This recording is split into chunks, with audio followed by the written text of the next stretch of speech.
अगर आप अंधेरे से डरते हैं तो ये कहानी आपके लिए नहीं है। वेलकम टू अनस की स्टोरी, काल भक्षिनी हॉरर स्टोरी। अगर उस रात आपने उस घर के सामने कदम रखा होता तो शायद आज ये कहानी सुन भी नहीं पा रहे होते। गांव के लोग उसे काल भक्षिनी घर कहते हैं।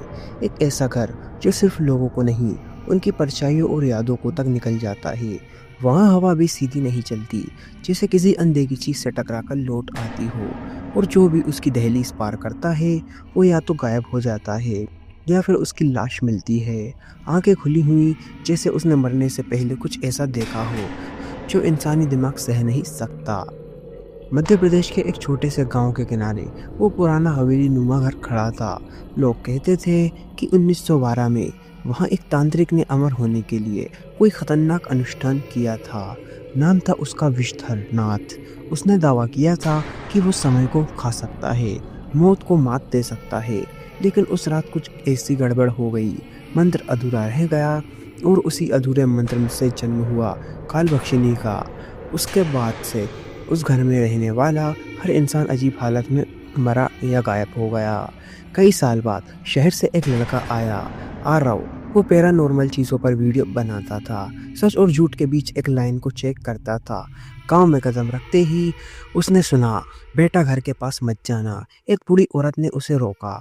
आरव हंस पड़ा, दादी, भूत प्रेत कुछ नहीं होता, बस लोगों का डर होता है। बूढ़ी औरत की आंखें अचानक गंभीर हो गईं। डर ही तो असली होता है और वो घर डर को जिंदा कर देता है। रात के करीब 12:30 बजे आरव कैमरा लेकर उस घर के सामने खड़ा था। टूटा हुआ गेट खुद ब खुद हल्का सा खुला, जैसे किसी ने अंदर से इशारा किया हो। ये हवा है, उसने खुद से कहा, लेकिन हवा बिल्कुल बंद थी। अंदर कदम रखते ही उसे सड़ी हुई मिट्टी और लोहे जैसी गंध आवाज आई। दीवारों पर पुराने खून जैसे निशान फैले थे जो हल्की रोशनी में चमक रहे थे। अचानक ऊपर की मंजिल से किसी औरत के रोने की आवाज़ आई। आवाज़ इतनी साफ थी जैसे कोई कान के पास रो रहा हो। आरव ने कैमरा ऑन किया। दोस्तों, अगर ये प्रैंक है तो काफ़ी रियल है। तभी उसके कैमरे की स्क्रीन पर पीछे एक धुंधली आकृति दिखी। वो पलटा, पीछे कोई नहीं, लेकिन स्क्रीन पर वो आकृति खड़ी थी, बिना चेहरे की, लंबी काली छाया। कौन है वहाँ? आरव की आवाज़ काम गई। तभी दरवाज़ा जोर से बंद हुआ। पूरे घर में जैसे सन्नाटा चीखने लगा। दीवारों से खून जैसे तरल बहने लगे और फर्श पर अजीब सी आकृतियां बनने लगी। उसे याद आया, गांव वालों ने कहा था कि हर 13 साल में एक मौत पक्की होती है। उसने जल्दी से फ़ोन निकाला, लेकिन नेटवर्क गायब था। ऊपर से कदमों की आहट आई। धीरे धीरे घसीटते हुए आरव ने सीढ़ियाँ चढ़ना शुरू किया। हर कदम पर लगता था जैसे कोई उसके कान में फुसफुसा रहा हो, वापस जा। लेकिन उसका जिद्दी दिमाग के उसे आगे धकेल रहा था। ऊपर पहुंचकर उसने देखा एक कमरा जिसके बीच में काले रंग का गोल चिन्ह बना था, वही अधूरा अनुष्ठान का निशान। अचानक कमरे का दरवाज़ा अपने आप बंद हो गया। टेम्परेचर गिर गया, उसकी सांसें धुआं छोड़ने लगी। तभी सामने अंधेरे से वो आकृति उभरी, लंबी झुकी हुई, बिना चेहरे की। लेकिन जहाँ चेहरा होना चाहिए था वहाँ काला घूमता हुआ भंवर था। उस भंवर में जैसे यादें, चेहरे चीखे घूम रहे हूँ। तुम कौन हो? आरोन ने हिम्मत जुटाकर पूछा। जवाब में आवाज़ आई, लेकिन वो आवाज़ इंसानी नहीं थी।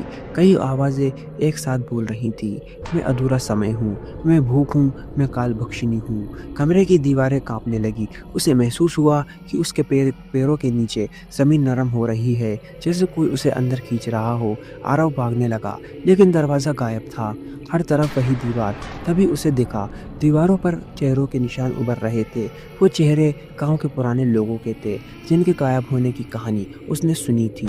उनकी आंखें खुली हुई थी और सबकी निगाहें उसी पर टिकी थी। अचानक उसका कैमरा खुद ब खुद लाइव हो गया। शहर में उसके फॉलोअर्स उसकी चीखें सुन रहे थे। स्क्रीन पर दिख रहा था कि वो हवा में उठ रहा है, जैसे कोई अदृश्य हाथ उसे पकड़ चुका हो। बचाओ, उसकी आवाज़ गूंजी, लेकिन अगले ही पल स्क्रीन काली हो गई। अगली सुबह गांव वाले घर के बाहर इकट्ठा थे। दरवाज़ा खुला था, अंदर फर्श पर सिर्फ उसका कैमरा पड़ा था। कैमरे की आखिरी रिकॉर्डिंग में बस एक ही आवाज़ थी, 13 साल बाद फिर मिलेंगे। और फिर खामोशी। गांव में फिर से सन्नाटा छा गया। लोग कहते हैं उस रात के बाद घर की दीवारों पर एक नया चेहरा उभर आया। वो चेहरा आरव का था। उसकी आंखें जैसे अब भी किसी अगले शिकार का इंतजार कर रही हों। लेकिन कहानी यही खत्म नहीं हुई। आरव के गायब होने के बाद गांव में अजीब घटनाएं और बढ़ गईं। हवेली की दीवारों पर उसका चेहरा साफ दिखाई देने लगा और उसके पीछे जटाऊ वाला एक धुंधला साया, जैसे वही तांत्रिक विषधरनाथ किसी नए शरीर की तलाश में हो। गांव के पुराने कागजों में पता चला कि हर 13 साल में सिर्फ मौत नहीं होती, कोई एक इंसान ऐसा भी होता था जो अचानक बदल जाता था। उसकी आवाज़, उसकी आदतें, यहाँ तक कि उसकी आंखें की चमक भी। लोग समझने लगे कि कालबक्षिणी सिर्फ आत्मा नहीं खाती, वो किसी को अपना रास्ता बना लेती है ताकि अधूरा अनुष्ठान एक दिन पूरा हो सके। कुछ दिनों बाद आरव के चैनल पर अपने आप एक छोटा सा वीडियो अपलोड हुआ। स्क्रीन पर अंधेरा था, फिर धीरे धीरे उसका चेहरा उभरा। आंखों में काला घूमता हुआ भंवर, उसके होंठ हिले, चक्र शुरू हो चुका है और वीडियो बंद।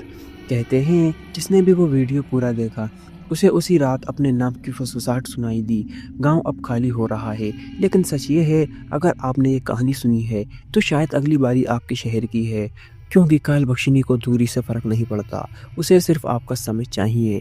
13 साल का चक्र फिर से शुरू हो चुका है। कहते हैं जो भी उस घर के पास जाता है उसे अपने नाम की फुसफुसाहट सुनाई देती है। अगर आपने कभी रात के तीसरे पहर अपना नाम सुना हो और आसपास कोई ना हो तो समझ जाइए कालबक्षिणी ने आपको चुन लिया है।